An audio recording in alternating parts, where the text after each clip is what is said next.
I feel so blessed to have this gift and consuming facet in my life. For me, there's always an inspiration to be expressed. Composing, coloring, painting, it all becomes my world. As a child, like all artistic children, I loved to paint and get into anything that would dirty my hands. Eventually, I grew up and went on to college at Cal State Fullerton. My zest and zeal pushed me to travel and pursue romance and adventure, and I did, spending extensive time in Europe, the Caribbean, and Hawaii. 10 years passed, and I grew in depth and soul and life experience. At 40, my heart and creativity were trapped in the 9-to-5 world. My spirit felt bored with meaningless diversions, and I became very restless and unhappy. In '93, for my 40th birthday, David took me to Mexico for a needed vacation, and I learned the basics of silk painting. I quit my job in real estate. I wanted to fulfill my childhood dream and destiny. I rented a studio on a pristine Hawaiian beach. I swam in the water in the early morning sun. I hiked the rainforest. There were long nights of painting and a lot of caffeine. I had time to think finally about my life, my relationship, and really creating true art. Since then, I've been featured in gallery exhibits and shows throughout the Western states and even Hawaii. I meet my clients directly, face to face, heart to heart, and I love it. This is the most fulfilling surprise of my artistic career. Historically, fabric painting has been popular in the Far East for many centuries, with kimono art from Japan, delicate Chinese paintings on silk, and beautiful, intricate batiks from Indonesia.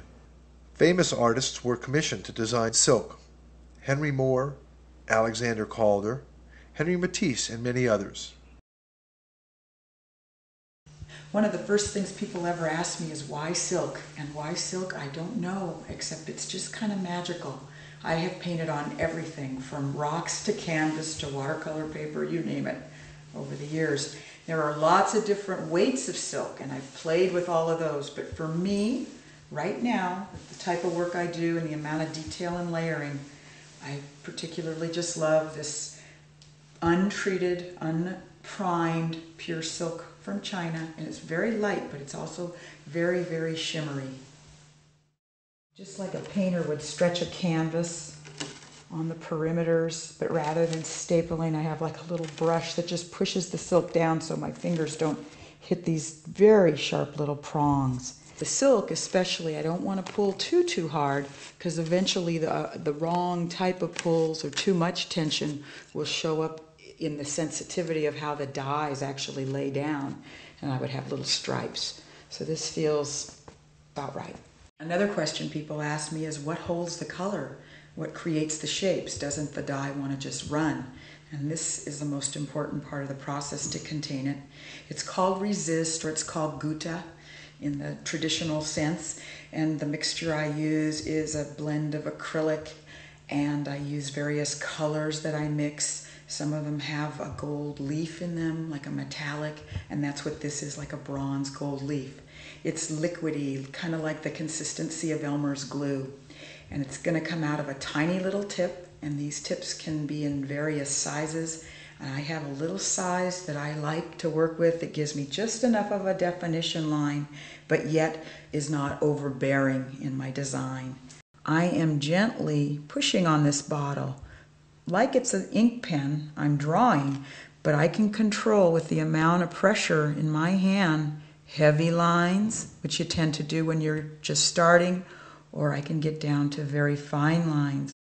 I'm going to give that about 24 hours to dry so that it creates a really solid little bead on that fabric, so that when I wet it, nothing is going to break through. This is kind of a strange medium for me because over the years I was really an abstract painter. Palette painting, throwing the paint, moving the paint, influenced a lot by Helen Frankenthaler in the 1970s. So here I am, an abstract painter, somehow painting in the lines. But I do have to use the lines to hold the basic shapes. But then the part of the process that I really like is then the spontaneity of just laying the color down once I get the basic shapes, and then I can play within those areas. Another question people ask is what I use for color. And I've kind of tried everything in the process of experimentation over the last 10 years. And what I have chosen and what I love is, of course, the most difficult to work with, which is the DuPont dyes from France.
This is one of the secret techniques, is you go in with these strips of alcohol, and believe it or not, it creates a stain, which ends up, when the silk is all stretched, it ends up giving me kind of an additional, almost like a brush, the traces of a brush stroke. So if we assumed the painting was done, I would carefully let it dry, and I would gently pull it off the stretcher. I would roll it in paper, and then I would put it in my big stainless steel steamer and steam it for about 40 minutes. And believe it or not, this sets the dye and brings it up to full color and full luster. Then I wash it, get it to my framer, who then stretches it like you would a canvas, and then we begin treating it more like a traditional stretched piece of artwork for framing. Horses were the first images I painted as a child. Each time I saw a horse, I rode a horse, I dreamed of horses. My little heart filled with passion. My parents couldn't afford to buy me one, so eventually I directed my passion toward my art. I saw this vision. I began to paint, and this passionate image was born. Majestic, beautiful, and strong, they're thundering and sure-footed on their journey, running with purpose in a golden light.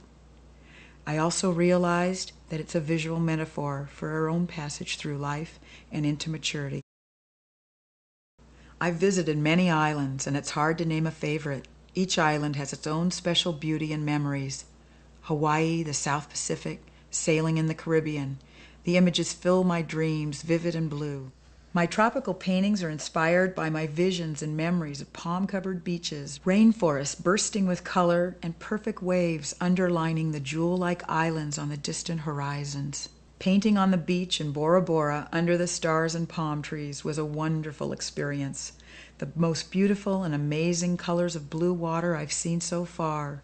Collecting ideas and images to inspire my paintings, recharging my creativity, and creating new dreams. My work has become my life. I'm known as a beach girl, yet my grandparents were among the first settlers of historic Bisbee, Arizona. I retraced my heritage and hiked the red rocks of Sedona. I hiked beautiful Sabino Canyon and the hills of Bisbee. I was so moved. When I returned home to California, I obsessively painted deserts for 3 whole months. I've realized my unique style is inspired by the way I saw and felt the desert, a living, colorful sculpture of plants and rocks set against the most intense blue sky. When I was a girl growing up in Los Angeles, my uncle, Louis Guayetti, owned the Rancho Santa Fe vineyard and winery.